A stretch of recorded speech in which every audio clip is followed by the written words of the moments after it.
Assalamualaikum warahmatullahi wabarakatuh. Apa kabarnya anak-anak hari ini? Semoga tetap semangat, sehat selalu, dan terus berkarya walaupun dalam masa pandemi seperti ini. Wira akan mulai pelajaran subtema ketiga dari tema kelima, yaitu tema terakhir, subtema terakhir di tema yang kelima ini sekaligus tema terakhir untuk pelajaran sebelum UAS. Jadi nanti UASnya ada tema 1, 2, 3, 4, 5. Nanti akan diberikan lagi penjelasan apa aja yang akan dijadikan UAS materinya. Untuk subtema yang ketiga, kita akan belajar tentang keseimbangan ekosistem. Sebelum-sebelumnya kita sudah tahu apa itu ekosistem, ada rantai makanan di sana, dan macam-macam hewan pemakannya juga ada. Nah, sekarang di muatan bahasa Indonesia kita akan menentukan makna kosakata dan cara melengkapi peta pikiran. Di bahasa Indonesia yang lalu juga kita sudah mengetahui cara menentukan pokok pikiran dari suatu teks non-fiksi. Nah, sekarang untuk menemukan makna kosakata, kita bisa membuat dengan peta pikiran. Kosakata bisa dicari dengan kamus besar bahasa Indonesia. Mungkin kalian tidak familiar dengan kamus ini ya. Yang kalian familiar mungkin bahasa Inggris ke Indonesia atau Indonesia ke Inggris, Arab ke Indonesia, Indonesia ke Arab. Tapi ada juga kamus besar bahasa Indonesia. Ini akan lengkap menjelaskan tentang istilah-istilah di bahasa Indonesia yang mungkin sulit. Kemudian, informasi yang ditemukan bisa diringkas dengan menggunakan peta pikiran. Peta pikiran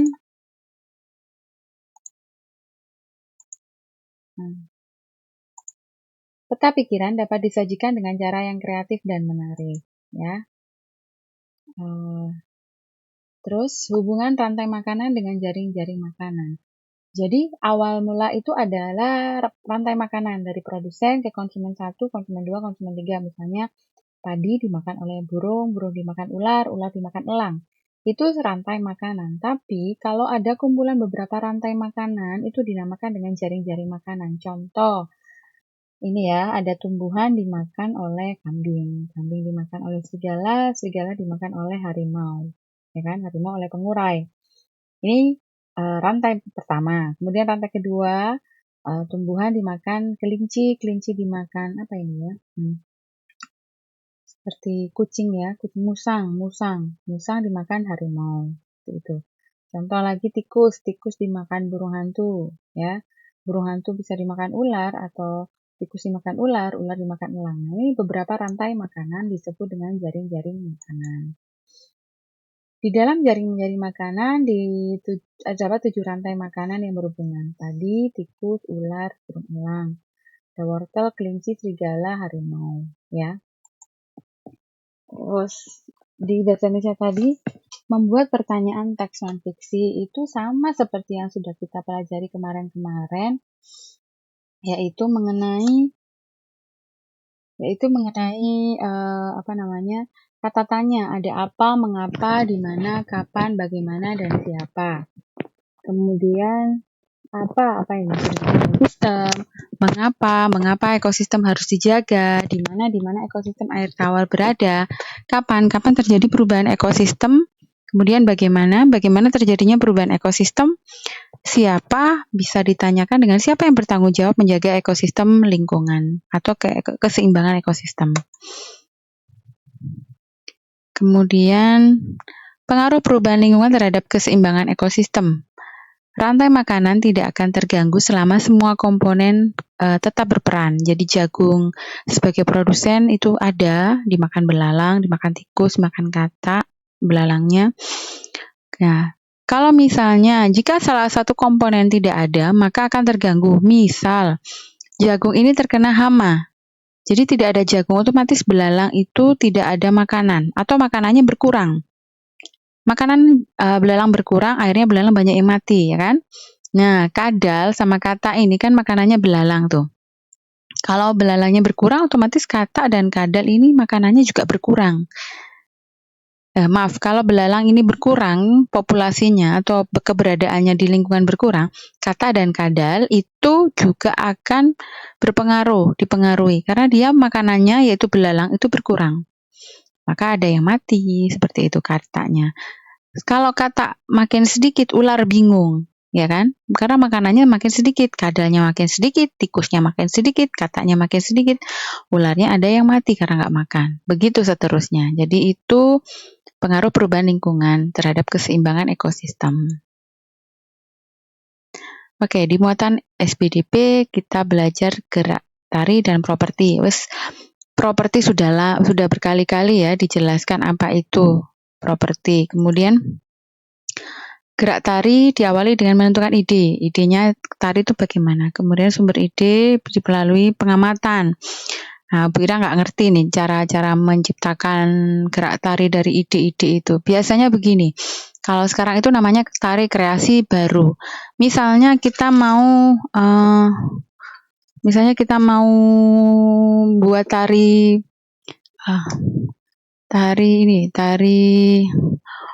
yang terkenal di Jember itu tari ini tembakau ya.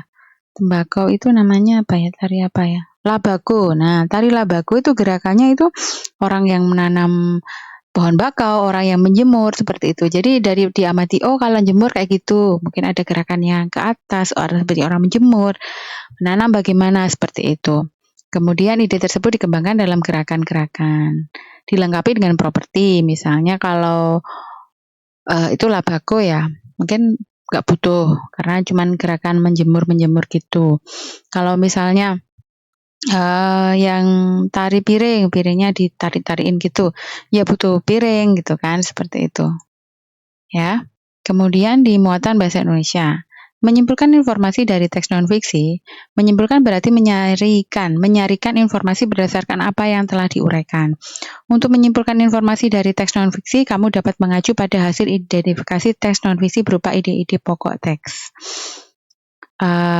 Pengaruh letak geografis terhadap kehidupan sosial masyarakat. Letak geografis Indonesia memberikan keuntungan. Satu, terjadinya akulturasi atau pencampuran budaya. Kemudian memudahkan penyebaran budaya Indonesia ke luar negeri. Pengaruh letak strategis Indonesia memberikan kerugian. Banyak budaya daerah yang tersingkirkan karena masuknya budaya asing. Jadi Indonesia itu kan letaknya strategis tuh di tengah-tengah. Akhirnya negatifnya itu budaya dari luar negeri itu banyak yang masuk ya. Lewatkan karena saking strategisnya dilewati dari atas ke bawah ke atas, dari utara, selatan, barat, timur. Nah, tapi keuntungannya itu budaya Indonesia malah yang menyebar ke luar negeri seperti itu. Jadi berbalik. Tapi itu semuanya harus sikapi dengan sikap-sikap yang lebih baik ya. Seperti itu. Jadi tidak mudah terpengaruh gitu, tapi juga jangan sampai hasil budaya Indonesia diakui oleh negara asing seperti itu. Itu yang kenyataannya. Nah, muatan PPKN, persatuan dan kesatuan dalam kehidupan sosial budaya. Pengaruh letak geografis turut memberikan pengaruh terhadap kehidupan sosial budaya masyarakat. Masyarakat terdiri dari atas suku, budaya, agama, latar belakang yang berbeda. Meskipun beraneka ragam, Indonesia tetap merupakan satu kesatuan. Ya, karena geografis Indonesia mempengaruhi budaya, suku budayanya. Kalau jadi satu mungkin lebih mudah ya, tapi Indonesia ini macam-macam, ada suku Papua yang kayak gitu, suku Batak kayak gitu, Aceh, Bali, Madura seperti itu. Kemudian apa nama kegiatan berikut? Nah, kegiatannya bergotong royong di dalam rumah. Manfaatnya apa? Banyak ya. Kekeluargaan, kemudian kerjasama, ya seperti itu. Mencari dan menyimpulkan informasi penting teks non-fiksi. Pada pembelajaran sebelumnya, cara menyimpulkan informasi dari teks non-fiksi.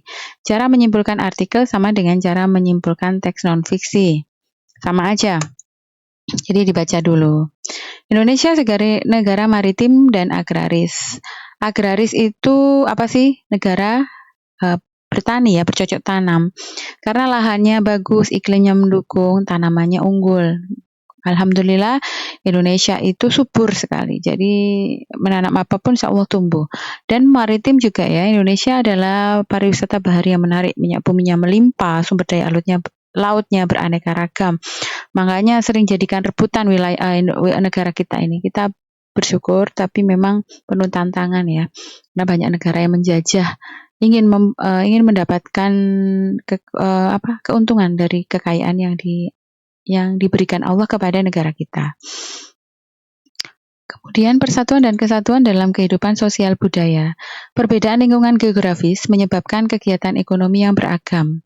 Keragaman kegiatan ekonomi bermanfaat karena masyarakat dapat saling bekerja sama untuk memenuhi kebutuhan mereka. Nah ya, seperti ini. Membuat peta pikiran, langkah-langkahnya 1, ide pokoknya tiap paragraf, sama seperti kemarin-kemarin. Kata kuncinya apa saja. Rangkailah ide pokok dan kata kunci menjadi sebuah bagan. Catat informasi penting dari teks. Jadi sama, tentukan ide pokok, kalimat-kalimat pentingnya, kata kuncinya, kemudian dirangkai. Sebenarnya kalian itu bisa ya, tapi Ibu Ira lihat dari beberapa pekerjaan itu kalian itu mungkin belum paham, tapi aslinya bisa. Karena Bu Ira lihat dari pengalaman-pengalaman pada waktu kelas sebelumnya kan sudah pernah Ibu Ira pegang. Jadi menentukan dulu kalian mau apa sih, mau cerita apa gitu. Kata-kata kuncinya apa? Sebenarnya bisa, tapi itu tadi. Pengen cepet ya, pengen cepet selesai. Jadi langsung kalian kerjakan aja, pokoknya wis bercerita gitu. Kadang kurang, harusnya beberapa paragraf, bukan cuma 1 paragraf gitu ya. Ya, nanti kalian akan lebih belajar lagi di kelas yang lebih tinggi ya.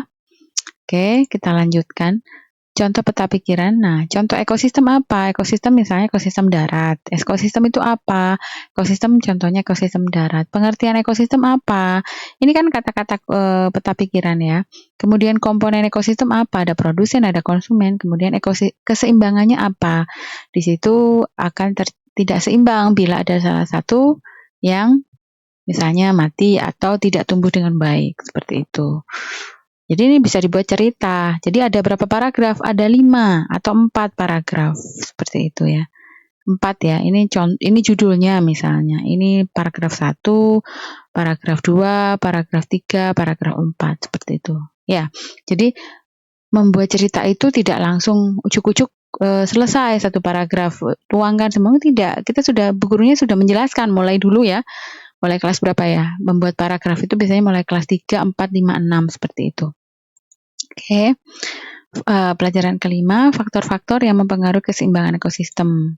Faktor alam. Nah, peristiwa yang mengganggu misalnya bencana alam nih. Kalau ini sebenarnya sudah berjalan dengan baik ya. Tapi begitu ada tanah longsor, padahal di sini ada hewan-hewan mati kan, akhirnya berkurang. Kemudian ini tempat tumbuhnya hewan juga berkurang, seperti itu. Kemudian faktor-faktor yang mempengaruhi lagi aktivitas manusia. Ini kegiatan manusia menebang pohon. Kalau dia tidak menjaga keseimbangannya, misalnya menanam hutan kembali, memilih pohon-pohon yang benar-benar memang harus ditebang, tidak semuanya. Jadi tebang pilih, namanya tebang pilih. Jadi dipilih. Tidak semuanya pukul rata ditebang, tidak. Seperti itu. Kemudian karya seni rupa. Misalnya kita ke SPDP sekarang. Menjadi seni rupa murni dan terapan. Kalau murni ini dibuat untuk dinikmati keindahan unsur estetikanya tanpa mempertimbangkan fungsi. Jadi cuman murni untuk aja. Untuk keindahan aja, misalnya lukisan kayak gini. Tapi kalau terapan, nah seperti ini. Keramik ini juga untuk hiasan, arsitek ya, tapi juga bisa digunakan untuk wadah minum atau wadah minuman seperti itu ya. Nih, kalau terapan itu kayak gini dalam kehidupan sehari-hari. Ini karya seni terapan. Jadi ini rumah adat ini kan karya seni, tapi dia juga bermanfaat untuk kehidupan sehari-hari. Nih, anyaman bambu nih. Maaf, bukan bambu ya, apapun ya, dia juga kriya, seni kriya anyaman karena dia pakai tangan ya. Di kriya itu karya tangan, kerajinan tangan gitu. Kemudian menyajikan ide pokok, informasi penting dan kesimpulan teks non-fiksi. Ayo menyajikan ide pokok, informasi penting dan kesimpulan non-teks fiksi. Memahami cara menentukan ide pokok, informasi penting dan kesimpulan teks non-fiksi. Ingat kembali langkah-langkahnya. Bahasa Indonesia sebagai bahasa persatuan. Bahasa Indonesia merupakan alat komunikasi yang mempersatukan seluruh bangsa Indonesia. Bahasa Indonesia digunakan sebagai bahasa resmi, misalnya di sekolah dan pemerintahan. karya seni rupa anyaman nih. Anyaman tunggal, cara membuat anyaman yang paling sederhana. Nah, anyaman ganda lebih banyak variasi pola. Anyaman tunggal gini aja. Anyaman ganda itu begini. Anyaman 3 ganda seperti ini. Anyaman kombinasi. Ya ini ya. Ini kan sama ya. Kalau ini kan ada yang kecil gini. Nah, mungkin itu yang bisa Bu Ira sampaikan terakhir dari contoh anyaman. Kurang lebihnya mohon maaf. Assalamualaikum warahmatullahi wabarakatuh.